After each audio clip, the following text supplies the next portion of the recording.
do we have here? Oh, dear.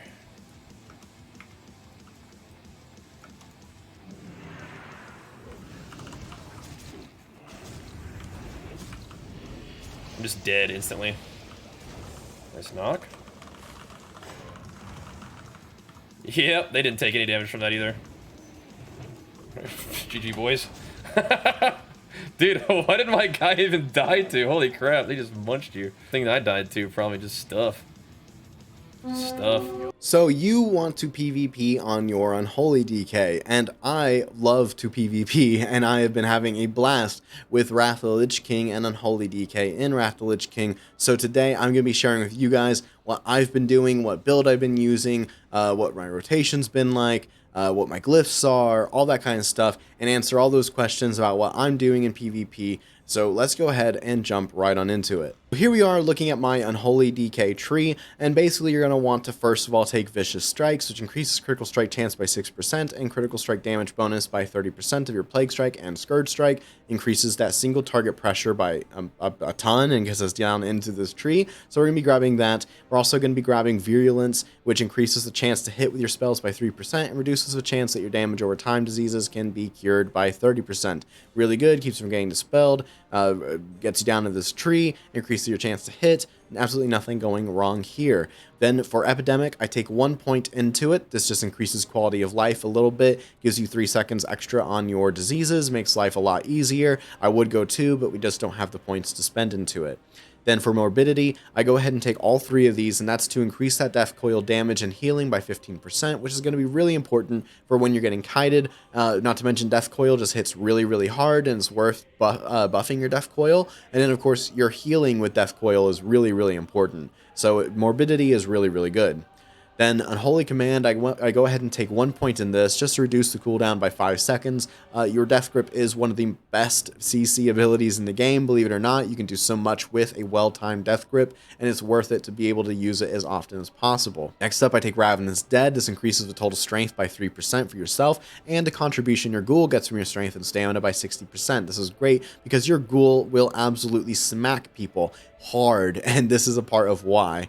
Then for Outbreak, we're going to go ahead and take all 3 of these, increase the damage your Plague Strike by 30%, Scourge Strike by 20%, once again, just more single target damage. Process, your auto attacks deal an additional 20% shadow damage. This is really powerful, once again, just more single target damage. We're going to be skipping out on Corpse Explosion. This is PvP. This is all about single target damage and dumpstering people as fast as possible. So we're going to be skipping that. We're going to be skipping On a Pale Horse, which just increases mount speed, which is great. It does reduce the duration of all stun and fear effects used against you, which is nice, and I think that for specific comps at high rating, this could end up being a very strong niche pick, but for general use, I think it's definitely a safe bet to just skip this. You're not a healer. It's not the end of the game if you get feared or stunned, generally speaking, so you can avoid this pretty safely. Not to mention we have a lot of immunity. If you're playing Orc, you're already getting reduction. This is nice, but it's not worth the 2 points all the time. We're going to be skipping Blood Caked Blade. This is a really great one for damage over time and for raid boss fights, but you see almost no benefit from it in short-term PvP fights, and so for that reason, we're skipping it. Next up, we want Night of the Dead, which reduces the cooldown on Raised Dead by 90 seconds, and the cooldown on Army of the Dead by 4 minutes. Also reduces the damage your pet takes from creature area effect by 90%. We're mostly taking this so that it reduces the cooldown on Raised Dead, and it gets us down into these other pet abilities and into the tree. This, of course, all 3 of these abilities you're taking, and the reason why is because your Ghoul is huge. Your Ghoul is a massive source of your damage, is a massive source of your utility, since it has your stun, and is a massive source of healing, since it has your Death Pact tied to it as well. Reducing the cooldown and making sure that that Ghoul is as strong as possible is a huge, huge, huge investment that is worth making. So you take all of these. We're going to be skipping out on Dirge just because you don't really need it too much. Your Death Strike, Plague Strike, Scourge Strike generate 2.5 additional runic power. Runic power is not your concern. You're not trying to build a lot of runic power for something like Corpse Explosion. You just don't really need Dirge, and so we're going to be skipping out on it. For the next one, we're going to be taking Impurity, which makes your spells receive an additional 20% benefit from your attack power. Absolutely massive, absolutely must have it. Makes your diseases and your Death Coil hit really, really hard, so we're going to be taking that. Unholy Blight is really nice. This makes it to where enemies can't dispel your diseases, which is really nice. And of course, it adds that damage over time for your death coil, which for single target DPS is one of the most significant talents on this tree over time, and it does make a difference in PvP. Definitely worth taking this, especially for just 1 point. Next up is Desecration. Desecration is a really powerful pick, and I definitely recommend it, especially for arena content. You can skip out on this in Battlegrounds if you want to put those points somewhere else. It doesn't make a massive difference in Battlegrounds. However, if you use it properly, it can be really helpful, and I definitely recommend it. Magic Suppression is an absolute must-have. It's for your anti-magic shell. It makes you take 6% less damage from all magic, and in addition, your anti-magic shell absorbs an additional 25% of the spell damage. This is really good, plus getting into it allows you to take anti-magic zone, which is a massive win. You definitely want to take AMZ. Next up is Reaping, and we're going to be skipping out on Reaping. You don't need to worry about it since your blood runes are plenty valuable on their own. You don't really want to spend a blood rune, even if it's a converted death rune, on anything else but a Pestilence or a Blood Strike. So for that reason, you don't need to take Reaping, and I don't recommend taking it for PvP. Next up is Improved Unholy Presence, which is an absolute must-have. You're going to be sitting in Unholy Presence all the time in PvP, and this is really, really nice. It allows your runes to cool down faster, and it causes you to retain an extra 15% increased movement speed if you decide to change to another presence, which you might if you're getting focused. It's always a good idea to go into Frost Presence if you're getting focused and you need that damage reduction. Next up is Bone Shield. Bone Shield is a 1 talent, 1 minute cooldown that reduces the damage you take by 20% while you have a charge, and it has 3 charges. This works really nicely. It's a really strong defensive cooldown, especially when you use it properly. I really like it. Definitely worth taking. And then for Crit Fever, your diseases also cause Crit Fever, which increases disease damage taken on the target by 30%. This is huge. Not only does this do a lot of damage and is nice, it increases the damage you do to the opponent, but it also, of course, gives you an extra disease on the target, which means your Death Strike heals you for an extra disease, because Death Strike healing is based off of healing. It is 5% for each disease that you have on the target. That means that with Crit Fever, you get a 15% heal, which makes your Death Strike the strongest Death Strike that a DK can have. It's equivalent to a Blood DK, which gets increased healing from their Death Strike, so 100% worth. Definitely got to have it. Not to mention it unlocks Ebon Plaguebringer, which makes your Crit Fever morph into Ebon Plague, which increases magic damage taken by 13%, in addition to increasing disease damage taken. Improves your critical strike chance with all weapons and spells by 3% at all times. Absolute no-brainer. Don't even need to explain it.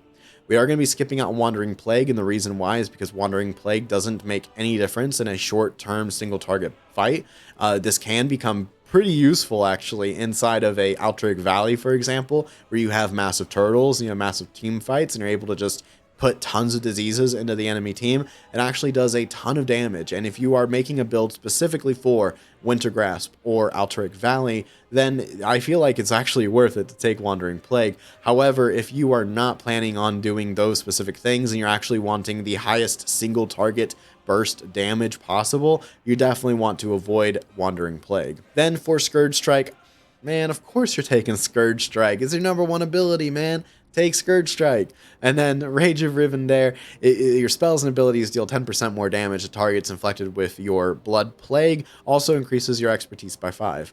Definitely worth taking. Once again, 10% more damage. I don't need to say more than that. And Summon Gargoyle. As far as a single target burst damage ability goes, nothing beats your Gargoyle. Gargoyle is OG. There are some people I've heard talking about going without it, and the more I hear it, the more I dislike it, because Gargoyle does work. So definitely take Gargoyle. Then as far as other trees, we're not going into the Blood Tree because we have to go and get 2 things out of the Frost Tree, and that is Lichborn and Endless Winter. Lichborn is one of our most important defensive cooldowns. It gets us out of fears and charms, and it allows us to heal ourselves with Death Coil, so it's very powerful for PvP and for dueling and for 1v1s. And then Endless Winter is huge for making sure that you can always kick an enemy healer. You don't need any resources to do it. This is super important. Missing a kick or not being able to kick when you need to can and will lose you games. So you have to get this, and for that reason, you have to go into the Frost Tree. To get down here, we're going to be going 3 points into Improved Icy Touch for a little bit increased Icy Touch damage and reduced enemy attack speed as well. We're going to be grabbing Runic Power Mastery just to make capping out on Runic Power that much harder, and it making it a little bit more effective to pull that Runic Power and to dump Death Coils in order to burst people down. And then Black Ice increases your Frost and Shadow damage by 10%. Nothing more needs to be said there. And Icy Talons, you leech heat from victims of your Frost Fever so that when their melee attack speed is reduced, yours is increased by 20% for 20 seconds. Really important. This paired with Necrosis is what makes melee attacks from an Unholy DK hurt so damn bad and do so much damage. Like, it is really good. You definitely want to take that. And that gets us into being able to take Lichborn, which then allows us to get into Endless Winter. For your glyphs, you're going to want Glyph of Dark Death. This increases the damage or healing done by Death Coil by 15%. Once again, really great. You're going to want Glyph of Disease, which makes your Pestilence ability refresh the duration of your diseases on the target and all other targets that it hits. And so this makes it where you don't have to spend so many runes on Icy Touch and Plague Strike, and you can spend more runes on Scourge Strike, which is where all your damage comes from other than Death Coil, and so that is great. You definitely want Glyph of Disease. And then you're going to want Glyph of the Ghoul, which increases your Ghoul damage and strength by, well, actually just increases his strength by 40% of your own, which makes him just do a lot more damage. And it's really important your Ghoul does a lot of damage. He's definitely worth paying attention to and not ignoring. He will carry. He'll straight up solo someone while you're in a stun if you let him, I promise you. And then Glyph of Raised Dead reduces the, or completely removes, rather, the reagent cost for Raised Dead. And Glyph of Death's Embrace makes your Death Coil refund 20 runic power when used to heal. And Glyph of Pestilence increases the radius of your Pestilence effect by 5 yards. All of these work together to create a really powerful glyph combo, and I highly recommend these glyphs to you guys. As for gearing, you're going to be basically going for PvP gear, since this is a PvP guide. It's important to know that Savage gear is at the bottom of the tier, Hateful is mid-tier, Deadly is the best stuff. Deadly requires you to have a minimum of 1300 rating to get the armor, and then each armor piece requires more rating past that. Weapons require 1800 rating in order for you to actually buy it. And then Savage gear is where you is like the entry level, and I recommend buying your Savage gear in Orgrimmar. In Orgrimmar, Savage gear can be bought with only honor points. You can also buy some deadly pieces. You can buy your deadly bracers, you can buy a deadly ring, you can buy your deadly cloak, and your deadly necklace, regardless of rating, in Orgrimmar for pure honor. From there, you want your hateful ring. You can buy some hateful things for pure honor, but basically you want to spend your arena points only on deadly pieces. You don't want to spend arena points on savage or hateful pieces. It's a complete waste unless you are truly stuck in a low, like 1400 bracket, and you literally are gate kept out of the deadly stuff, and you need that gear to allow you to get your rating up. However, if you're right now currently trying to push rating, I would say hold off before you spend those points on hateful.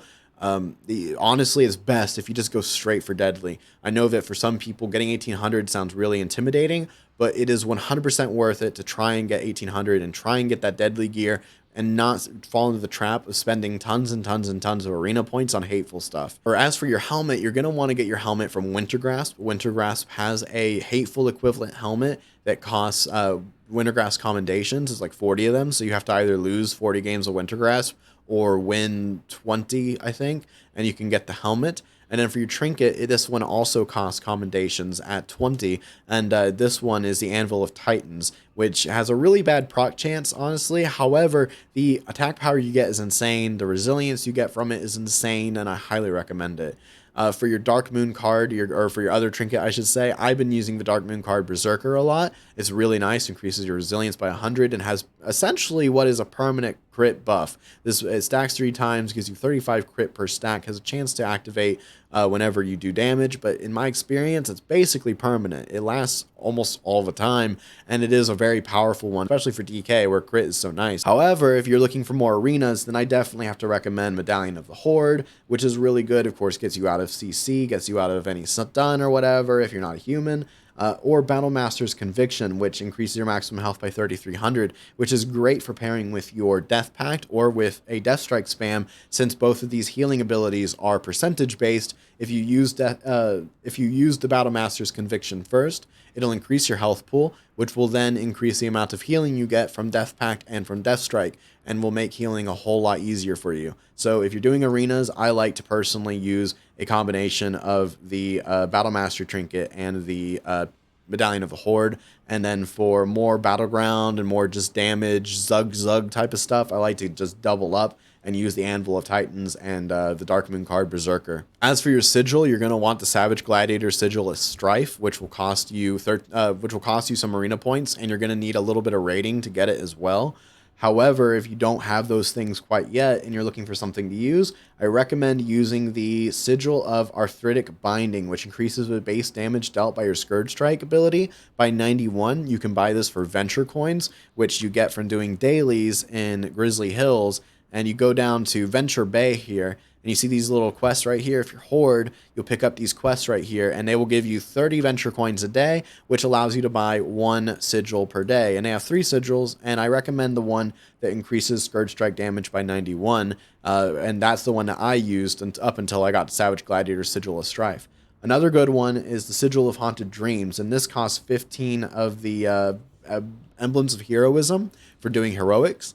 And this one makes your Blood Strike and Heart Strike have a chance to grant 173 crit for 10 seconds. And this one is really good. This is actually PvE BIS for Frost DK, and is one that I really like a lot. And I used this while I was PvPing a little bit too. I don't know which one exactly is best between these two, honestly. Scourge Strike ability by 91 is not bad, but honestly it is just 91, whereas this gives you some crit. So this probably is best, but whichever one you like, you just go for it. Honestly, I thought they were both good and didn't notice a massive difference between using one over the other, to be honest with you.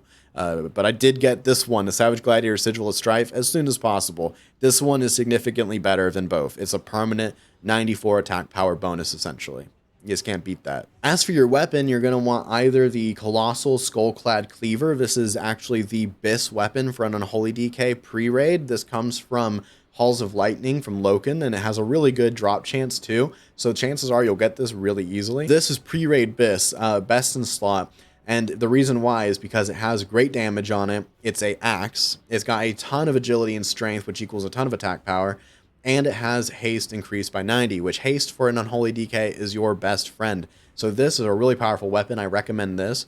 Now, once you get into Naxxramas weapons, then it gets a little bit different. I'm currently using Demise, which is a Nax weapon, and I like it a lot. It hits a bit harder than the Colossal Skullclad Cleaver, but since you can't get a PvP weapon until 1800, and once you do get 1800, that PvP weapon is the best thing you could possibly grab. So going for something that's slow, something that if you're an orc, better for it to be an axe. If you're a human, better for it to be a mace, I'm pretty sure. But that's not necessarily a hard sell. Like I said, even though I have this axe, it's not technically better than Demise because Demise does more damage. So it just kind of is what it is. It's even slower too. So find you a weapon that works for you. Slow, hits hard, has haste. Colossal Skullclad Cleaver is awesome. As for your hit rating, you're going to want a soft cap of 5%. 5% will make sure that you do not miss versus players. I actually have a bit higher than that. I have like 6.19%. The way I got that was by making sure I grabbed rings that had hit rating. This ring has hit rating. This ring has crit on it. I didn't grab the right ring. This ring has, this one has, bracer actually has crit on it too. I thought that was a hit bracer. My cloak has hit on it. My necklace has hit on it. My helmet has hit rating on it. And so I've purposely chosen pieces that have hit on it. I have a little bit more of an actually need, like maybe I need to go buy a cloak that has crit on it or something like that. But it's better to have more hit than you need than less hit than you need. So it is what it is. As far as your enchants and your gems go, I am using a PvE enchant on my helmet right now, mostly because I'm not worried about the resilience. I am by no means squishy. And so I said just kind of screw it. Not to mention, this is the same helmet I use in my PvE set. So, you know, if it's not broken, don't fix it. But your PvP enchant comes from Winter Grasp, and it is 50 attack power and plus 20 crit strike rating, or my bad, plus 20 resilience rating, and it comes from Winter Grasp. Really cheap, actually. You just buy it with Stonekeeper shards, and that's the one you're going to want. For your shoulder enchant, that also comes from Winter Grasp. It gives you 40 attack power plus 15 resilience rating. It's the same one I'm using here. Really, really worth getting. And then as far as your other enchants, you're basically going to be sticking to your BIS list enchants, which means like if you're an engineer, hyperspeed accelerator on the boots or on the gloves, Don't worry about getting rocket boots on your boots if you are an arena focused player. Rocket boots don't work in arena. You're better off getting Tuskar's Vitality, which increases your movement speed. For your chest, you're going to want the plus 16 to all stats, powerful stats, I believe it's called, or exceptional. You're going to want plus 50 attack power on your bracers. You're going to want the eternal belt buckle on your belt. You're going to want the Ice Wing armor, I believe it's called, for your pants. For your weapon, you're, of course, going to want Fallen Crusader. For your gems, you're going to want all red, bold scarlet rubies, which will give you strength. For your meta gem, you're going to want the one that gives you 21 agility and 3% increased critical strike damage. That's the Relentless Earth Siege Diamond. You're going to need a yellow and a blue to activate it. So you're going to need to Quick Autumn's Glow, which gives you 16 haste rating. And you're going to need a blue. You can get something I think it's called the Naga's Tier. I haven't seen it on the auction house yet, but eventually that's a gem that gives you plus 5 to all stats or something like that. And that is like Biss, but I haven't seen it on the auction house yet, so I haven't gotten to use it. So in the meantime, I'm using the Stormy Sky Sapphire, which increases spell pen by 20. This is a bit of an experiment. You could go with Resilience, but I was curious to see if spell pen made any difference with my death coils or my diseases. I can't honestly say that it does, but I honestly can't say that it doesn't. I'm probably just going to leave it in there because, once again, I'm not worried about 20 Resilience. That's basically nothing, honestly. And so I would rather just have like the 20 spell pen, honestly. But going with any blue gem, whether it be some resilience or some spell pen, can't go wrong with it. Just don't go stam, guys. Please, I'm tired of seeing these stam stackers, okay? There's no purpose in stacking stam other than getting more healing out of your death pact and out of your death strike, which honestly you have other ways of doing. Increase your damage. Don't bet on dying, okay? And for your bracer, you're going to want plus 50 attack power. All right, as for your rotation, you're going to be keeping your pet alive, obviously. You're going to be keeping your bone shield applied on cooldown, essentially. Whenever you actually, like, if it's not on cooldown, like let's say you're in the middle of a fight, when do you want to actually put on bone shield? Honestly, putting it on cooldown isn't a bad option. However, making sure that you actually time it when you need it will get you a lot more effect. So like if you see someone pop an offensive cooldown, popping a bone shield is not a bad idea.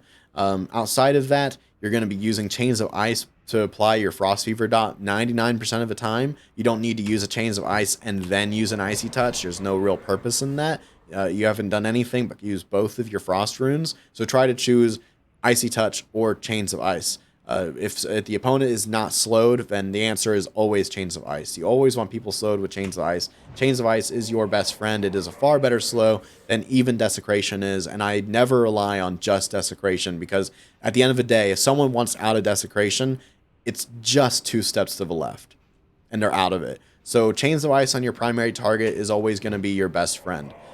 From there, you're going to be using your Plague Strike to apply your second disease. You're going to be using Pestilence to spread that disease. You're going to be keeping your Ghoul Frenzied. It actually makes a big difference in your damage, single target wise, to have Ghoul Frenzy applied. And then from there, you're going to be using your Blood Runes on your Blood Strikes. You're going to be using your Runic Power on your Death Coils. You're going to be keeping your diseases applied. You're going to be using your Blood Tap as needed to maintain those diseases, and you're just gonna keep on keeping on, man. Scourge striking, death coiling, using those blood strikes, making sure those diseases don't fall off. You know, I like around 4 seconds is around the time I like to consider reapplying those diseases, because if you wait too long, then you could end up rune starving yourself and not being able to reapply your disease. Nothing sucks, you kick yourself in the ass. So I wait for about 4 seconds. That way it gives me time to get runes back if I need them in order to reapply my diseases. And this is basically your rotation. I have a weak aura that reminds me when to actually empower my ghoul, and I don't always do it on cooldown because it is actually, the ability lasts for 30 seconds on your ghoul, and the cooldown is only 10, so you don't actually need to apply it that often. But it is a good reminder, so I try to keep my ghoul empowered as much as possible, because single target damage from that ghoul actually is really good. Like, he's doing 12% of my damage right now, and that's not even counting his claw ability. His claw is somewhere else. It's right here. So together he's doing like 17% of my damage. All right, that's definitely nothing to complain about, and so it's definitely worth to give him that haste. Also, if you want any of my weak auras, then all you gotta do is go to my Discord, and you can just download them all there. It's just copy paste a string, If you want to join my Discord, there is a link in the description down below. It's completely free, no sign up required or anything. You just join, and then it's just a community of us hanging out, talking about DKs, and you can get my weak ores there. So there you go. So from there, with your burst, you're going to be pairing your hyperspeed accelerators, your racial, anything, your pots, anything that can increase your trinkets, anything that can increase that ghoul, or on my bad, that gargoyle damage. You're going to want to pop all of that stuff before you pop your gargoyle, and the reason why is that your gargoyle snapshots your stats, your character sheet whenever you summon it, and those will determine its stats as it's summoned. That means that if you pop your gargoyle and then you go and apply a trinket or something, then it doesn't retroactively change its stats because you popped a cooldown. Instead, what's happening is that whatever you have going on for yourself, whenever you pop the gargoyle, it will have those stats. And so pop everything that affects your stats, use all that stuff, then get your gargoyle out there. As for your healing, you're going to be, of course, using your Death Strike, you're going to be using your Lichborn, you're going to be using your Death Pact, you're going to be kiting as well, since you are an Unholy DK, and we can do a lot of really good kiting and still get a lot of damage in while kiting. And so that is like the bread and butter of our survivability, going Frost Presence in an emergency when you really need it. Ideally, you don't want to be changing presences too much since they do cost runes. However, if you are just getting dumped on and you just need to stall, there's nothing wrong with going into a Frost Presence, alright guys? Also, don't forget to use your Rune Strikes. Rune Strike is a great way to get a little extra single target damage out. I get a lot of executions with my Rune Strike because I have no runes and no runic power, and someone is about to die, then I use Rune Strike, and then my next melee just completely dumpsters somebody. So using Rune Strike is really important, definitely worth remembering and having bound. Use those Rune Strikes to get those kills when you have nothing else that can do it for you. It's always really helpful. Using Army of the Dead is a bit of a meme in PvP. You're not going to use it a whole lot. I like to use it when I am memeing in BGs and I want to like do an epic battle and I run in with all my ghouls. But in arena or anytime you're really taking it seriously, there's not a lot of benefit in using it, and mostly because it uses so many runes. Not to mention it's a cast bar, so like I love it whenever I see a DK casting on Army of the Dead in melee. I kick the Army of the Dead, so he gets no ghouls. He used all of his runes. He's in melee range at 50% health, and he's just helpless, and he just goes splat. Don't be that DK. Don't do that. So now let's go ahead and talk a little bit about pet control. So pet control as Unholy is really, really important. Your pet is, of course, doing a lot of your damage and is, of course, really important for your healing and for your CC. And so how do we get all that good stuff to work for us? Unholy pet control can be kind of complicated, but it doesn't need to be. And trust me, with a little bit of practice, if you're new to it, it won't be. So this is how I control my pet. First of all, my pet stays on passive all the time. I had him on aggressive because I was doing something yesterday, but he's always on passive, all right? And the reason for that is that you don't want your pet attacking something you don't want him to attack. You don't want him running off to the other side of the world. You want him at your side, always. And so passive is a great way to make sure that he is only doing what you tell him to do. But you're probably saying, hey, if your pet's on passive, then how is he attacking? How is he doing this? Right now, he's on passive, but I told him to attack. What I do is that all of my main abilities, my Plague Strike, my Obliterate, I don't even use Obliterate, but all of them, Scourge Strike, Plague Strike, my Death Coil, they all have /pet attack and /cast claw in the macro. So what that means that I turn off, you can right click these abilities down here, and I right click claw and I right click gnaw, and I turn them both off. So he will never spend his own energy. As you can see, he's sitting at 100 energy.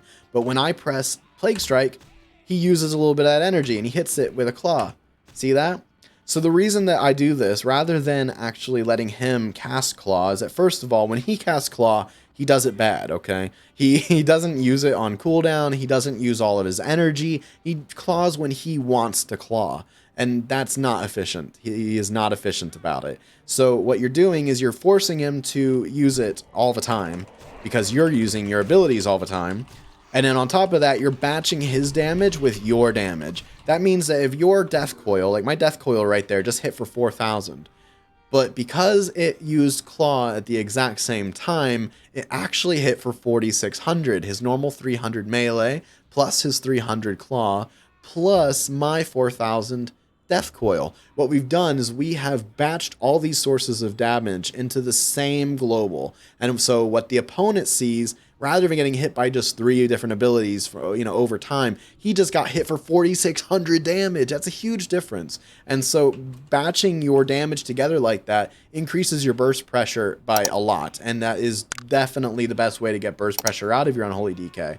And so all of my abilities have Claw tied into them, and that way he is using Claw whenever I use my abilities.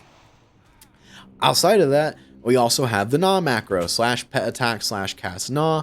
This is just lets you control the stun. Once again, there we go. I push the button, he stuns the target. If you have him control when he gnaws, he will do it randomly at weird times, and it won't be useful for anybody. So this allows you to have control over that. Now, you might be saying, what about Leap? Leap is useful to have set up as a macro. It honestly is. There's all kinds of really great things you can do with this. You can set up focus target macros where he'll leap to an enemy you're not targeting and gnaw. That's like the best case scenario of like a way to use Leap is like, let's say I'm hitting a DPS in arena and I need to gnaw the healer. I can either have the pet run his happy butt all the way over to the healer and gnaw him, or I can push the button that's macroed with Leap, and he leaps to the healer, and he gnaws the healer, because the healer is set to my focus target. That's the best case scenario. I'm personally not using that macro right now, although I will be, because I am pushing rating now, so I'm going to need to make that macro. So I will have my macro list in the description down below. If you want my macros, you can go copy and paste them out of the Google Docs, and that macro will be there. I'll go ahead and just make that macro now, and I'll have it in the document for you guys. But that is how you want to use your Leap. But at that point, you've done it all. That is all the pet control. You don't really need to like do anything else with him. If you keep him on passive, he'll always be with you. You know, whenever you're running and all that, he'll always be with you. Another thing to keep in mind too is that you have control 1, 2, 3, 4, 5. All this is already bound. So what I'll do a lot of the time is if I tell him to go hit that guy and I need him to follow me because we don't want to hit anything, I just hit control 2, and that is just by default bound to follow, and so he just follows me now. You know, if I need him to specifically hit something, I could hit control 1, or I could just hit one of my buttons. But using those things, I use control 3 to tell him to stay, you know, come back to following me, and I hit control 2 again. So just little things like that. Huddle is something you don't need to worry about too much. Tells him to go into a defensive position, reducing damage he takes from melee attacks. This isn't bad to use, although I never use it. And the big reason why is because using Ghoul Frenzy, you can basically heal him all you could ever want with that. It heals him for quite a lot. And so you basically don't need to worry about him too much as long as you're using Ghoul Frenzy properly. However, if your Ghoul dies randomly and you don't realize it, then your damage is going to fall through the floor. And whenever you go to Death Pact, he's not going to be there, and that could cause you to lose a match. So make sure you are managing your health, your pet's health pool. Make sure that if he dies, you are resummoning him as soon as possible. Your Ghoul is your best friend. Take good care of your best friend. Anyways, guys, thank you so much for watching. I hope this video was helpful. Leave your questions and your comments down in the comment section down below. And thank you so much for watching. I'll catch you guys next time. Peace.